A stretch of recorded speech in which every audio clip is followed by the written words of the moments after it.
Voilà, de retour sur le plateau de Midi chez nous avec un grand plaisir. Eh bien, nous sommes en plein dans Internet éthique.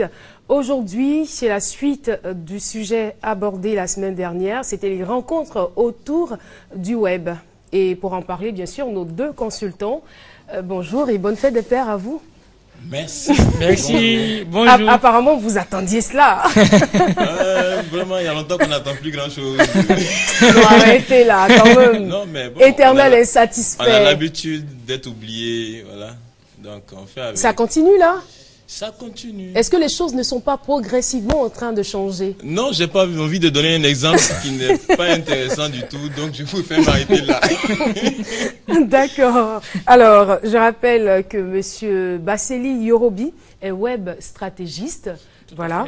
Et Monsieur Béranger Boyi, lui, il est le président de l'AUCI, c'est-à-dire l'Association des usagers d'Internet de Côte d'Ivoire. Alors, les rencontres sur le web, les rencontres plutôt autour du web, il y a une nuance, hein, c'est tout à fait différent. Oui, quand même. On va essayer de récapituler très rapidement ce qui a été dit la semaine dernière avant de poursuivre. D'accord, donc on y va. On se rafraîchit la mémoire. Allez-y. Ok. Qui s'y colle? Oui, vas-y. Bon, je me colle. En fait, on avait dit la dernière fois que aujourd'hui les rencontres qui sont organisées pour la plupart du temps n'étaient pas faites dans le but de suivre l'effet de mode, mais c'était dans un but de créer un écosystème. Et Monsieur Béranger Bowie avait renchéri par le fait qu'il était important d'avoir de tels événements parce qu'il mettait en valeur les compétences locales qu'on avait ici en Côte d'Ivoire dans le domaine des TIC. Monsieur Boyi? Oui, c'est parfait, c'est bon.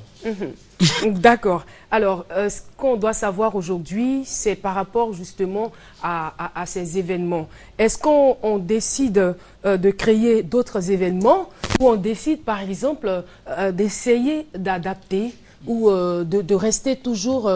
je vais dire, je retrouve rapidement mes idées, hein. C'est-à-dire on crée d'autres événements où on essaie de les piquer, de récupérer des événements qui existent déjà ailleurs. Déjà, il faut voir en fait quel est l'environnement donc de ces événements-là. On a les Startup Weekend, on a les Insecurity Days, on a les Web Days, on a eu les G-Days, donc les Barcamp. On va dire les deux événements phares qu'il y a, c'est les JNTIC et puis les Africa Telecom People. Donc il y a toute une série, donc une batterie d'événements qui sont organisés autour des TIC. Alors généralement, il n'y a pas que, c'est pas seulement des événements inédits. Dans la majorité des cas, ce sont des événements qui existent déjà au niveau international. C'est des événements qui ont déjà fait leurs preuves et qui sont, on va dire, réadaptés au niveau local. Donc, les organisateurs, les acteurs donc du monde des TIC, on va dire, prennent sur eux-mêmes de réorganiser donc des événements qui existent déjà, qui ont déjà été rodés et qui ont déjà un système de fonctionnement assez, en fait, qui est acquis. Et pour pouvoir donc, on va dire, les mettre au profit donc de la population et de l'ensemble des usagers des TIC qu'il y a ici dans les différents pays, et notamment en Côte d'Ivoire. D'accord, vous avez dit quelque chose d'intéressant, donc que vous récupérez, que vous adaptez ici. Mais est-ce que cette adaptation tient compte des réalités dans lesquelles nous sommes, je ne dirais pas des réalités africaines, mais des réalités qui nous concernent directement? Ah oui, absolument.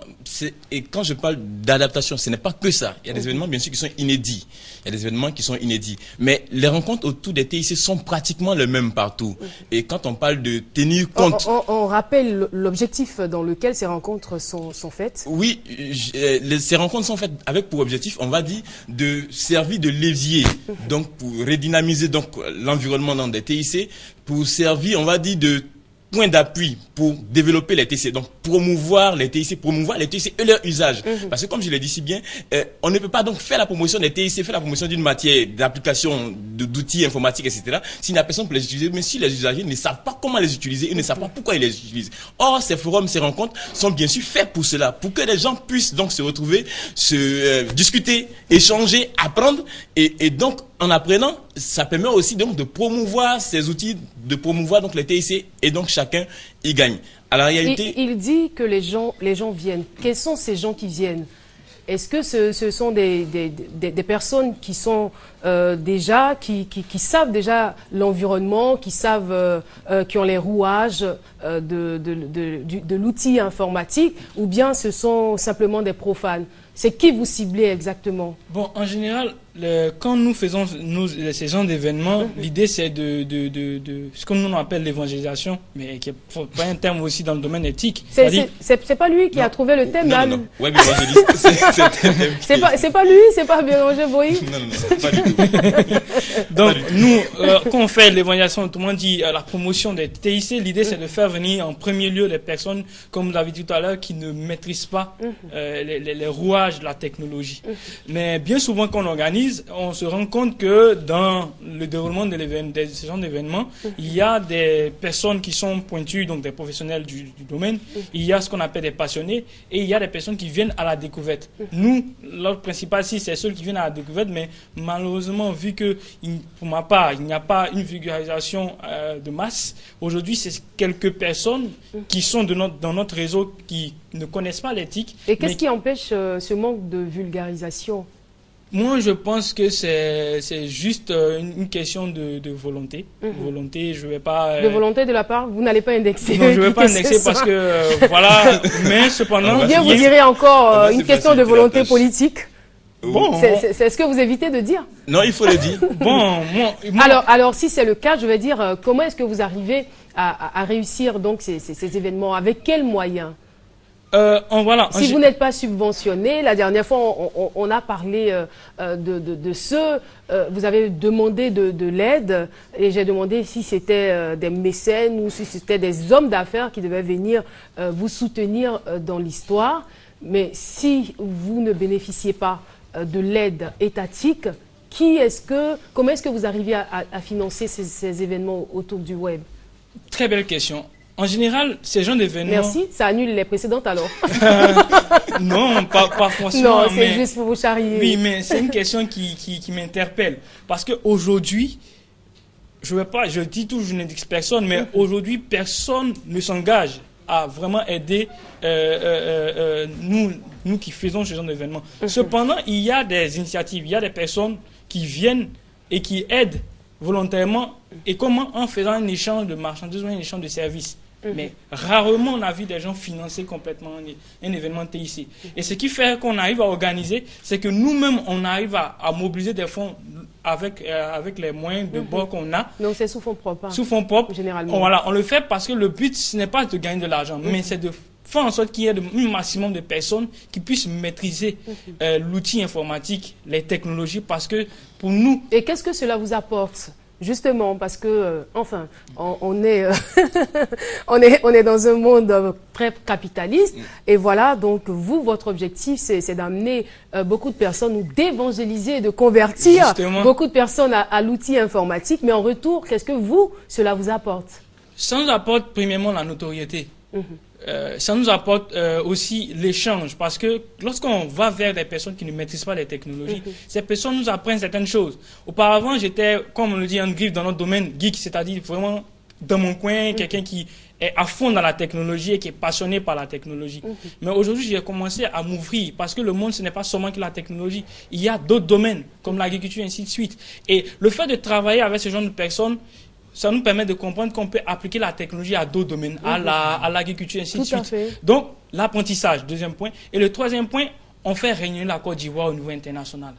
Parce que pour nous, c'est notre devoir de contribuer à l'effort de la promotion de ce pays. On ne va pas toujours accuser les politiques. Qu'est-ce que nous, citoyens, nous faisons? Donc, c'est une satisfaction qu'on a. Et je pense que cette satisfaction est plus grande que d'avoir de l'argent.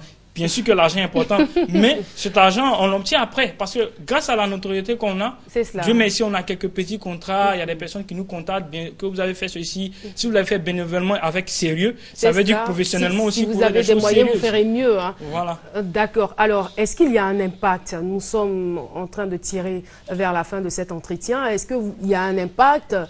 Si oui, vous direz certainement oui, mais comment vous arrivez à le vérifier? Oui, déjà rapidement, je voudrais donc rebondir sur une chose. C'est important que la volonté politique suive. Ça, c'est une nécessité. Déjà, l'accès donc aux différents terminaux et donc on va dire au TIC, donc à l'internet, il est bon que les coûts soient absolument réduits. Dès lors que les coûts sont réduits et dès lors qu'on utilise par exemple ces gens le canal de la RTI ou d'autres encore supports pour promouvoir les TIC, la population commence beaucoup plus à s'intéresser à ces outils-là et du coup on peut donc créer un véritable environnement, un véritable écosystème, donc et mettre en marche l'économie numérique qu'on attend tous et qu'on espère. Et ça c'est important donc pour le développement des TIC. L'impact c'est assez clair. Aujourd'hui vous voyez, bon, la RTI a lancé son application web. Moi j'ai pu télécharger l'application. On en parlera dans quelques instants. Pour voir comment ça fonctionne. Vous comprenez? Ça, donc promouvoir les TIC, promouvoir ce type d'application, ça permet donc par exemple aux usagers d'être en contact avec soit l'information, parce que nous sommes dans l'ère donc de l'information, on parle donc de société de l'information, nous sommes en contact de l'information, nous pouvons donc contribuer, partager nos expériences, partager notre savoir-faire, notre savoir-être, tout et tout. Donc ça participe donc de la culture même de l'humanité. Et ça c'est assez important. Donc l'impact se voit sur aujourd'hui l'usage de plus en plus récurrent des TIC dans certains services, à l'école, avec même les paysans. Hein. Il y a le projet Monemba de Delmo l'Intouchable. Il y a plusieurs autres projets comme ça qui sont faits, qui permettent donc aux usagers d'être beaucoup plus en contact avec les TIC. Et ça, c'est important. Alors, le moins qu'on puisse dire, c'est que l'émergence de la Côte d'Ivoire ne peut pas se faire sans les TIC. Absolument pas. Vous êtes formel là-dessus. Hein. Formel, plus que formel. Plus que formel. Vous aussi? Oui, plus que formel. Je pense qu'aujourd'hui, pour rebondir à ce qu'il a dit, il faut que les politiques comprennent qu'il faut une véritable campagne de masse. Aujourd'hui, c'est un petit groupuscule. Je ne vais pas donner un chiffre parce que c'est vraiment petit. Hein. Voilà, j'ai donné des chiffres, ça a donné des tollés. Mais aujourd'hui, je vais prendre un exemple concret. Je vais à Djamé, je demande à un jeune s'il peut configurer juste un téléphone ou bien une dame au marché de configurer son téléphone portable. Elle ne pourra pas y arriver. C'est des choses aujourd'hui, on n'a pas besoin forcément d'aller dans une agence pour aller apprendre à le faire. On peut savoir le faire parce que si une campagne de masse, ça va mener tout le monde à ce qu'on appelle l'e-éducation, parce qu'aujourd'hui, on n'a même pas encore les rudiments de l'e-éducation, même s'il y a des initiatives. Il faut une véritable campagne de masse pour que l'Internet soit démocratisé et que Internet fasse partie de nos usages et de nos habitudes. Alors, j'ai envie de dire vivement les événements autour du web. Merci encore à vous d'être venu sur notre plateau. Béranger Boyi, président de l'AUCI, l'Association des usagers d'Internet de Côte d'Ivoire, et M. Basseli Yorobi, qui lui est web stratégiste. J'espère que ça ne sera pas la dernière fois sur ce plateau. Non. On vous accompagne avec cette vidéo et nous poursuivons Internet éthique. Nous recevrons Lancina Ouattara pour parler des applications mobiles de la RTI. À tout de suite.